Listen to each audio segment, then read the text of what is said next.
going to move back to the default configuration of Windows. Because there are many tools built within Management Studio, let's take some time to look at each one individually. The first one is registered servers.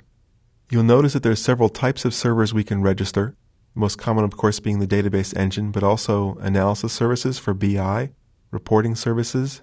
You can connect to SQL Server Mobile or integration services servers at this point. To connect to one, use the right mouse menu to open up the context menu and say New Server Registration.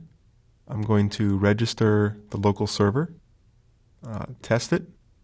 Yay, it's working. And save. Now that it's registered, we can start it, stop it, restart it, look at some properties. You'll notice that there is the ability to give it a registered server name and description. This can be very handy if you're registering multiple servers. If you're in an environment with 20 or 100 or even more servers, registered servers gives you the ability to store in one place your connection properties and give it a name that might be useful.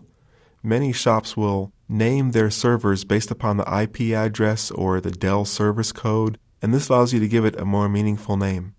So I'm going to give this server the server name or like a nickname of Nyack. And save. You'll see now that it shows up as Nyack in parentheses local, and I could then select it from here and connect using New Query or Object Explorer. Even though I can open an Object Explorer here, it will not show Nyack in the name. The Nyack nickname is only used in registered server. Another benefit of the registered server is that you can import and export these lists, which is, again, very useful for DBAs who are managing hundreds of servers. For most database developers who are developing primarily on their own local machine or a development server, import and export is not going to be as useful. So, closing registered servers.